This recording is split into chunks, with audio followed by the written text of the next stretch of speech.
জন্মদিনে উইশ করা যাবে কিনা, দয়া করে কোরআন এবং হাদিসের আলোকে উত্তর দিবেন। একজন মুসলমান তিনি জন্মদিবস উদযাপন করবেন না, কারণ জন্মদিবস উদযাপন করা এটা পেগানদের থেকে এসেছে, এটা ভিনধর্মী মানুষদের থেকে এসেছে।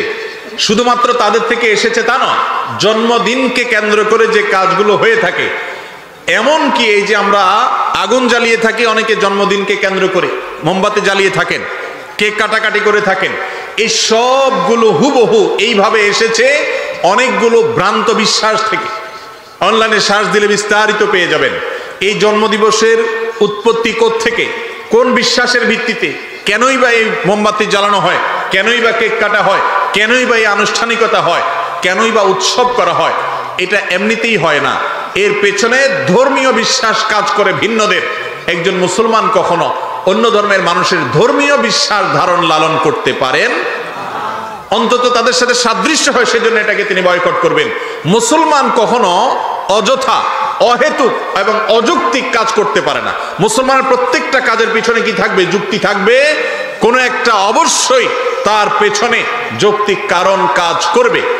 আপনার জীবন থেকে একটা বছর খসে গেল, আপনার জন্মদিবস আসলো, ধরেন আগামীকাল আপনার জন্মদিন, তার মানে হলো আপনাকে আল্লাহ যত হায়াত দিয়েছে তার থেকে একটা বছর চলে গেছে, পরবর্তী বছর আবার ওই দিনে আসলো, মানে আরেকটা বছর চলে গেছে। আপনার হায়াত থেকে একটা বছর চলে গেলে এটা কি খুশি হওয়ার কথা না কান্দার কথা? আমাদের কিছু কিছু উৎসব আছে যে উৎসবগুলোর কোনো আগা মাথা খুঁজে পাবেন না। যেমন নতুন বছরের প্রথম দিন, বছরের প্রথম দিন, নতুন দিন, নববর্ষ, ইংরেজিতে 31st নাইট বলে উদযাপন করি আমরা, বাংলায় করি, অন্যান্য ভাষায় আরবিয়ানরাও আজকাল করে। এই যে বছরের প্রথম দিন মানুষ উৎসব করে কেন? কারণ বছরের প্রথম দিন আসছে। বছরের প্রথম দিন আসলে যদি উৎসব করতে হয়, তাহলে বছরের শেষ দিন চলে যাওয়ার কারণে কান্না করা উচিত না? যার আগমনে আনন্দ হয় তার বিদায়ে বেদনা হওয়ার কথা না? যার আসলে খুশি হয় সে চলে গেলে কষ্ট লাগবে না?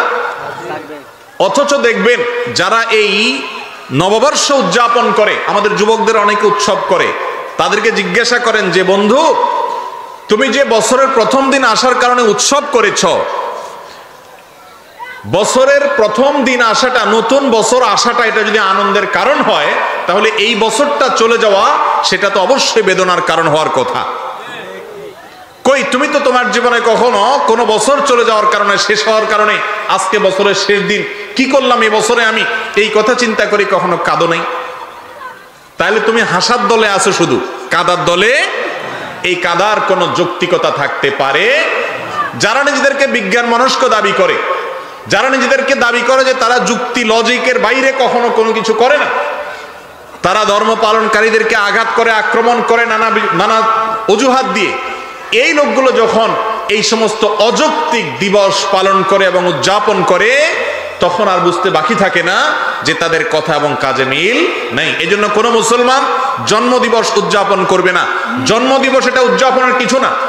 একটা নতুন বছর শুরু হলো আমার জীবনে, এটা আমার জন্য বেদনার যে একটা বছর চলে গেছে। অনেক সুযোগ আমার জীবন থেকে, 360-65 দিনের একটা সুযোগ প্যাকেজ চলে গেছে, পার হয়ে গেছে। এটা আনন্দের কোনো উপলক্ষ না। অতএব আমাদের মুসলমানদের মধ্যে অনেকের মধ্যে হীনমন্যতা কাজ করে। তারা মনে করে পশ্চিমারা যেগুলা করে এগুলো করলে বোধহয় ভদ্র হওয়া যায়, স্মার্ট হওয়া যায়, শিক্ষিত হওয়া যায়, আধুনিক হওয়া যায়। এই জন্য তারা জাতে উঠার জন্য তাদের অন্ধ অনুকরণ করে। অথচ একজন মুসলমান তিনি এই সমস্ত ভিনধর্মী কালচার, ভিনদেশী কালচার, অযৌক্তিক কালচার, এগুলোর পেছনে পড়ার কথা না। অতএব কোন মুসলমান জন্মদিবসকে কেন্দ্র করে না কিছু করবেন, না কাউকে উইশ করবেন। এটা উইশ করার কোনো জিনিসই না। নবী করিম সাল্লাল্লাহু আলাইহি সাল্লাম 2 ঈদে উইশ করেছেন, ভালো কিছু অর্জন করেছে, আপনি কাউকে সাহস দিয়েছেন, ভিন্ন কথা। কিন্তু জন্মদিবস কেন্দ্রিক কোন শুভেচ্ছা জানানো, উইশ করা, এরকম কোনো কিছু কোরআন হাদিস থেকে প্রমাণিত নয়। মুসলমান সে কখনো ভিনধর্মীদের কালচারের অনুসরণ করতে পারে না।